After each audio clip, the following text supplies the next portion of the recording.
दीदी दीदी दीदी दीदी कई सारी ऐसी चीजें जो फिर हम लोग अपने हिसाब से कर सकते हैं। हाँ 1 सेकेंड। हाँ ठीक है फिर उसी के अकॉर्डिंगली रखते हैं। हाँ जी ओके बाय। हाँ दीदी दीदी दीदी एक बात बताओ, आप इतना हिंदी हिंदी कर रहे हो, what does it mean by Hindi Hindi कर रहे हो? हिंदी मेरी मातृभाषा है। मुझे सिर्फ 2 सवालों का जवाब दे दो। एक, रेलगाड़ी को हिंदी में क्या कहते हैं, और दूसरा, क्रिकेट को हिंदी में क्या कहते हैं? तो क्रिकेट को कहते हैं गोलगट्टम लगड़पट्टम दे दनादन खेल, और रेलगाड़ी को बोलते हैं लौह पद गामिनी। वैसे इतने स्टूपिड सवाल करने की कोई जरूरत नहीं है। हिंदी से प्यार करना जरूरी है, उसका एग्जाम लेना जरूरी नहीं है। तुम लोगों को बहुत अच्छे से बताना पड़ेगा कि असल में हिंदी मीन क्या है, क्या महत्व रखती है हिंदी। तो मैं आती हूँ, अपना काम खत्म करके मिलती हूँ, ज्वाइन करती हूँ। नमस्कार यूट्यूब परिवार, मैं हूँ प्रतिभा और आप हैं आपके अपने चैनल यूपी 32 जिंदगी जिंदाबाद में। वादे के अनुसार ले आई हूँ आपके लिए एक बहुत ही संजीदा सा विषय, जिसके बारे में जानना और इस पे विचार करना हम सबकी नैतिक जिम्मेदारी है। तो आइए बिल्कुल भी देरी नहीं करते हैं और शुरू करते हैं आज का टॉपिक। हिंदी की महत्ता कुछ यूं समझिए, हम माँ को ही सबसे पहले पहचानते हैं अपने जीवन के आयाम में। समय बिताने के साथ साथ कितने ही लोग हमसे जुड़ते चले जाते हैं, पर क्या माँ की जगह कोई ले सकता है? माँ की खुशबू ही अलग होती है, जो कुछ भी घटाए कुछ भी जाए, पर उसे रिप्लेस नहीं किया जा सकता। हम दिनों दिन बाहर का खा लें, पर एक न एक दिन घर का सादा खाना याद आ ही जाता है। दाल चावल, सब्जी रोटी, घी और अचार। अपनी भाषा का स्वाद अलग है, अपनी भाषा पर भावनाओं का प्रस्तुतिकरण अद्भुत होता है। हिंदी की सारगर्भिता का व्याख्यान कुछ ऐसा है जैसे सूर्य के आगे दिया दिखाना।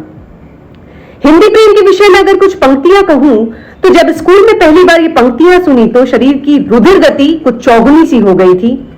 हरिणी भीषण हुंकार किया, अपना स्वरूप विस्तार किया, डगमग डगमग दिग्गज डोले, भगवान कुपित होकर बोले, जंजीर बढ़ाकर साध मुझे, हाँ हाँ दुर्योधन बांध मुझे। ये श्री रामधारी सिंह दिनकर की रचना रश्मि रथी की कुछ पंक्तियां हैं। या भावनाओं का प्रस्तुतिकरण जो हमारी भाषा हिंदी से होता है, तो मुझे नहीं लगता किसी अन्य भाषा से हो सकता है। जैसे कि हमारा हिंदू वेलफेयर ऑर्गेनाइजेशन, जहां पे हम बात करते हैं हिंदुत्व की, हम बात करते हैं सर्व धर्म संभाव की। यहाँ पर हम इसलिए हमने ये संगठन नहीं बनाया कि हम अपने धर्म को ऊपर रखते हुए किसी और धर्म के बारे में कुछ भी उटपटांग या अनाप शनाप बोलना शुरू कर दें। मुझे लगता है पर्टिकुलरली ये एक ठीक बात नहीं होगी। अपने सनातन धर्म को लोगों से परिचित कराना हमारा जो इस ऑर्गेनाइजेशन का है वो मेन मुद्दा है। ठीक जी, नमस्कार नमस्कार।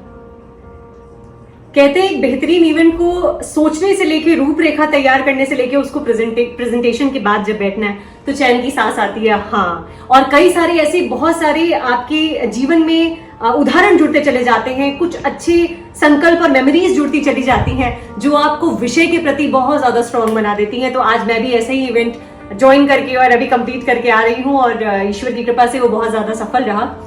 हिंदी के बारे में कैसे नहीं बोलेगी प्रतिभा, मतलब हिंदी की सबसे छोटी बेटी लगा लीजिए। मुझे हिंदी से अपार प्यार है, सिर्फ इसलिए नहीं क्योंकि वो मेरी मातृभाषा है, इसलिए भी क्योंकि जो भाव जो भंगिमाएं हमें हिंदी में मिलती हैं शायद ही और किसी भाषा में मैंने वो चीज महसूस करी है। हालांकि मैंने बहुत सारी भाषाएं नहीं सुनी हैं, लेकिन हिंदी से प्रति मेरा जो प्रेम है वो प्रगाढ़ है।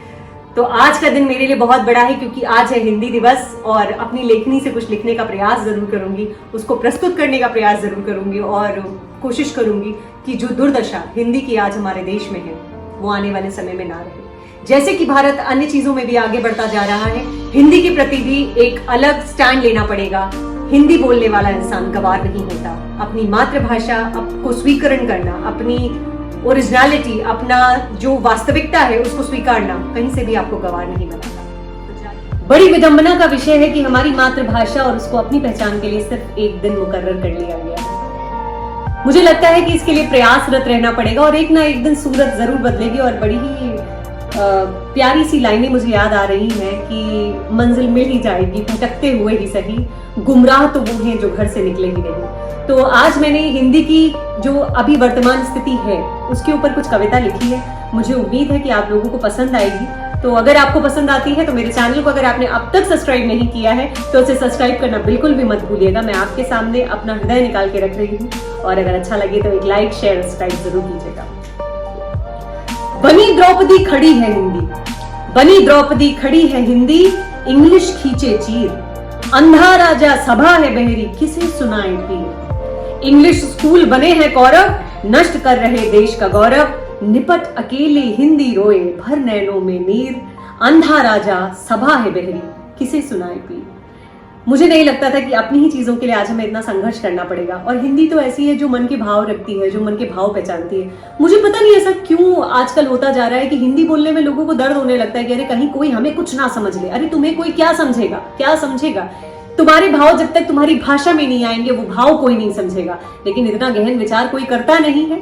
एक और कविता है, ध्यान दीजिएगा। मां भारती के भाल की सदैव रही बिंदी है, मां भारती के भाल की सदैव रही बिंदी है। हिंद में ही हिंद से बेगानी हुई जाति आज हिंदी है। वन भाषाएं छल रही हैं ये पीढ़ियां, चढ़ रही चढ़ चली दिन दिन रात रात विनाश की ये सीढ़ियां। छली गई रोज भाषा, भाषा से छल छिंदी है। हिंद में ही हिंद से बेगानी हुई जाति आज हिंदी। धर्म इतिहास की धरोहर रही भाषा ये, धर्म इतिहास की धरोहर रही भाषा ये। ग्रंथ काव्य वेद भारत की परिभाषा ये। टूट टूट रह गई सम्मान की ये शिला, अब कुछ नहीं बचा एक दिवस ही मिला। हर साल यही दिलासा दिलाती जनमानस की सिंधी है। हिंद में ही हिंद से बेगानी हुई जाति आज हुई है। हम हिंदी के सपोर्ट की बात करते हैं तो लोग तुरंत पूछना शुरू कर देते हैं, क्या तुम्हें पता है रेलगाड़ी को क्या कहते हैं? वो हिंदी शब्द नहीं है, उसको हिंदी में क्या कहते हैं? क्रिकेट को हिंदी में क्या कहते हैं? अब तुम अपनी डेली की लैंग्वेज में कितनी सारी ऐसी एक ही लाइन में इंग्लिश के वर्ड प्रयोग कर लेते हो।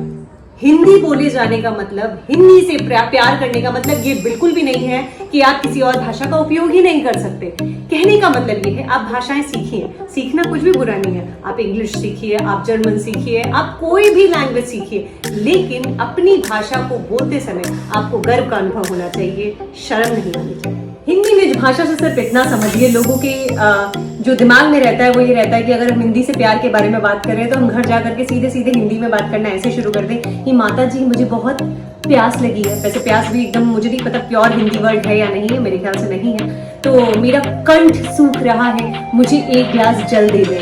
हिंदी का मतलब ये बिल्कुल भी नहीं है कि आप जाकर के इस तरीके से बात करना शुरू कर दें। या जो हम अभ्रंश बात करते हैं, हम हिंदी में भी बात नहीं करते, हम अभ्रंश भाषा में बात करते हैं, तो हम वहां पे सारे शब्दों को निकाल के बाहर फेंक दें और हम हिंदी में बात करना शुरू कर दें। हिंदी बोलने और प्यार करने से मतलब ये है कि भाषा के प्रति हमारे अंदर एक सम्मान होना चाहिए। हमें अपनी भाषा को बोलते हुए गौरव का आनंद होना चाहिए, गौरव महसूस होना चाहिए। वहां जाकर के हमें चार लोगों के बीच में खड़े होकर ये नहीं सोचना चाहिए कि मैं अगर इंग्लिश की जगह हिंदी बोलूंगी तो हो सकता है मेरी छवि कहीं ना कहीं कम हो जाएगी, मेरी रिस्पेक्ट, मेरी वैल्यू कम हो जाएगी। ऐसा कुछ भी नहीं है। आप अपनी नॉलेज को जब बिल्कुल कंठस्थ रखते हैं, चाहे वो हिंदी के विषय में हो, चाहे वो अंग्रेजी के विषय में हो, आप अपना एक अलग औहदा और ऑरा क्रिएट करते हैं। आप अगर अपनी निज भाषा का सम्मान नहीं कर पाएंगे, आप अपनी मातृभाषा का सम्मान नहीं कर पाएंगे, तो मुझे नहीं लगता आप किसी भी भाषा का सम्मान कर पाएंगे। अगर मैं एक सभा में जा करके अपना नाम बदल करके सडनली प्रतिभा से मैं बोलूं वहां जाके इंट्रोडक्शन में मेरा नाम तो एलिना है, तो क्या इस बात से कोई फर्क पड़ेगा? सिर्फ मेरी पहचान पर फर्क पड़ेगा और जो मेरी अपने नाम की पहचान है वो वहां खत्म हो जाएगी। तो यानी मेरी जो स्थिति है वो हो जाएगी शून्य, यानी जीरो। ऐसे ही हमारी भाषा के साथ है। अपनी भाषा को बोलने में गर्व का, आनंद का और बहुत सम्मान का एक भाव महसूस कीजिए। अपनी भाषा को बोलते समय गर्व महसूस कीजिए। ये बहुत ही चिंता का विषय है कि हमारी भाषा के लिए सिर्फ एक दिन मुकर्रर रखिएगा। जिंदगी में थोड़ा सा महत्व अपनी निज भाषा को जरूर दीजिएगा। अपने देश के प्रति, अपने संस्कारों के प्रति, अपने समाज के प्रति और अपने धर्म के प्रति निष्ठावान होना हमें सीखने की जरूरत नहीं है। ये हमारे अंदर है, इनहेरिट है, ये हमें वंशानुगत मिला हुआ है। हम बहुत ज्यादा लकी है कि हमने भारत में जन्म लिया और हम इसे बनाए रखना चाहते हैं, अपनी चीजों को साथ लेते हुए और अपनी पीढ़ियों को हस्तांतरित करते हुए। आज का विषय यही समाप्त करती हूँ और वादे के अनुसार बहुत जल्द मिलूंगी किसी और टॉपिक में। तब तक मैं प्रतिभा साइनिंग ऑफ।